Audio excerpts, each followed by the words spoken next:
Hello everyone. In this video, I'll show you how to fix Neverness to Everness if it is not launching or keeps crashing at startup.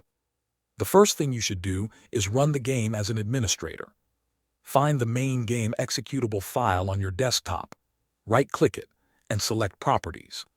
Open the Compatibility tab, check the box that says Run this program as an administrator, then click Apply and OK. This gives the game the permissions it may need to start correctly. While you are in the Compatibility tab, also enable Disable Full-Screen Optimizations. This Windows feature can sometimes cause display or rendering problems that stop certain games from launching. Save the changes and try opening the game again.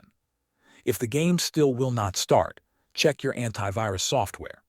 Some antivirus programs mistakenly block new game files or quarantine important components. Open your antivirus settings and add the game's executable file or the entire game installation folder to the exclusions or exceptions list.